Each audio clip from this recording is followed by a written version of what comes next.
Technology has become an integral part of exercising. In some cases, it's helpful and it can add to the enjoyment of exercising, but it can also add to the stress, making it more complicated and overwhelming and more confusing than it needs to be. When technology is used to promote the more is better message, it does not lead to better health, nor does it help you with motivation in the long run. In this video, I'll explain why. If you're exercising to improve performance as an athlete, as a military professional, or a public safety professional, then technology can really help you to improve performance.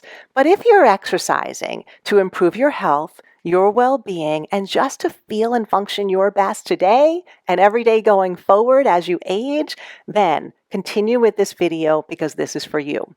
In this video, I will share tips for using technology when exercising for health and well-being to take the stress out of exercising rather than adding to it. Hi, my name is Janet Holtz. I'm on a mission to take the stress and the pain and the struggles with motivation out of exercising. I'm a clinical exercise physiologist, and I've been doing this for about 40 years. So I've heard lots of stories about what gets in the way. And I've noticed how technology has become this thing that has made it more complicated and is actually promoting more pain. So I really want to share with you from that perspective how to use it. But I'm also a health coach, which means I understand the motivational side of this. And while technology can be very motivating, I'm seeing in the background how it's deteriorating intrinsic motivation or self-motivation, that sense that you can keep yourself motivated and you don't need all those tips and tools and technology and lights and all that kind of stuff to make you do it. And lastly, I'm a mindfulness teacher. I think that mindfulness and exercise go hand in hand, and this is why. Technology has distracted us from our body. It's making us less mindful with exercising.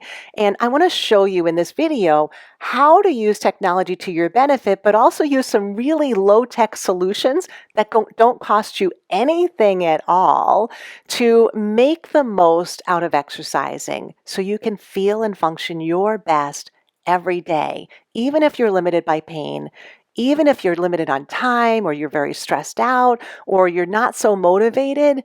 These tips can help you eliminate those barriers and get you started on the way to exercising to be well now. So let's first talk about heart rate. Heart rate is a reflection of what's happening in your cardiovascular system, but it's not the measure of good quality cardiovascular exercise. I know sometimes that's hard to wrap our head around. Back in the day when I first started, we had to measure heart rate by palpating it, by feeling it, which was really hard to do. So when these heart rate monitors started to come out, it was pretty exciting. But the reason that we measure heart rate is because it's an indicator of possibly whether you're getting enough exercise. But as a physiologist, I can tell you there's a more reliable way to know if you're doing enough cardiovascular exercise. Your breathing is a better way to know. Your breathing directly tells you how your whole cardiovascular system is functioning. The heart rate estimates that the heart rate monitor will give you are based on an equation that has a 10 to 15 beat error to it, so far from accurate. Plus, there's a lot of things that can affect your heart rate, like stress, like caffeine, and like medication. So you really have to know what's influencing your heart rate to know whether you know if your heart rate is at the right level or not. So it's way too complicated. Breathing is so much easier.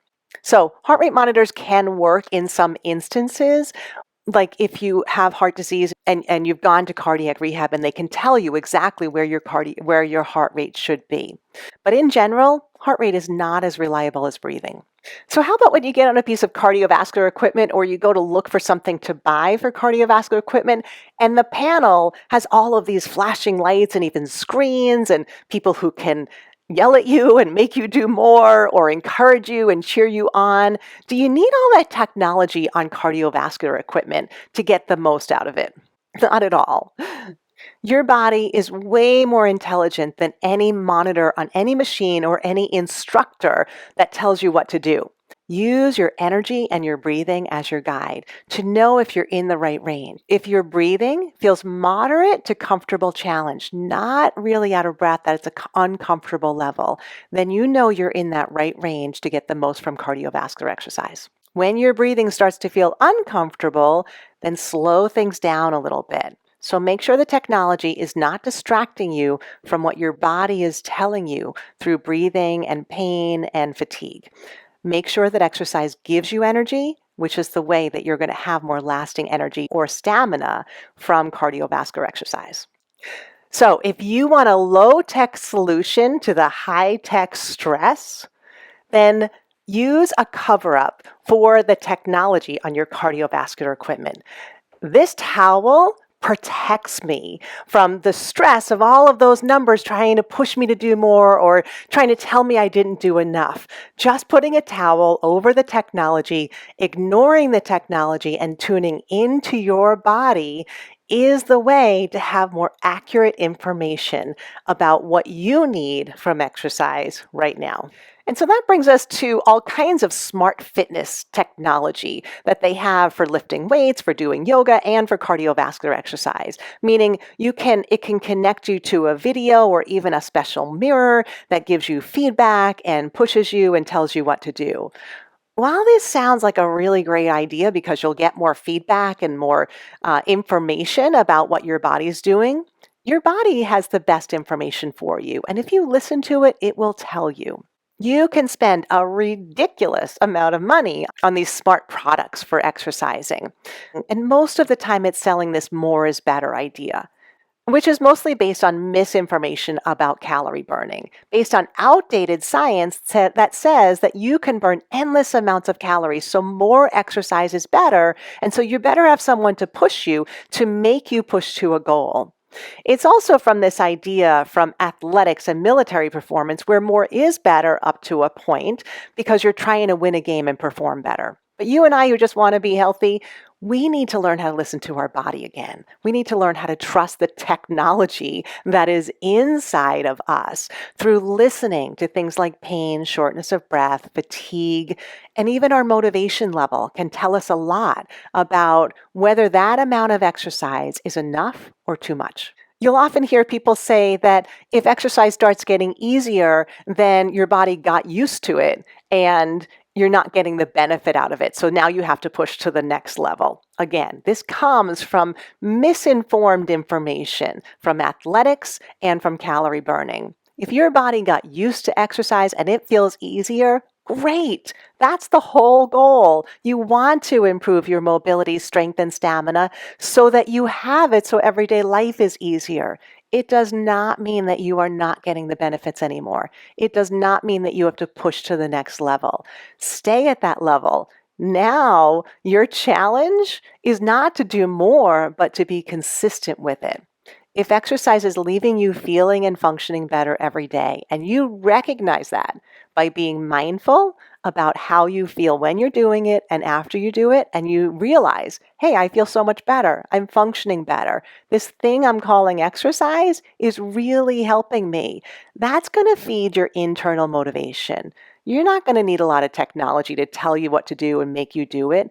When you know how to move well and you know how to listen to your body and keep it at a level that allows you to feel and function better every day, that internal motivation is going to start to build, especially the more aware you are of how it's impacting everyday life. So don't worry about exercise getting easier. Don't let anyone tell you that have to push to the next level. If it's getting easier, congratulations. You're more fit. Just enjoy that. Enjoy feeling and functioning better. So if you're exercising for health, you can use technology, but only if it allows you to listen to your body more deeply.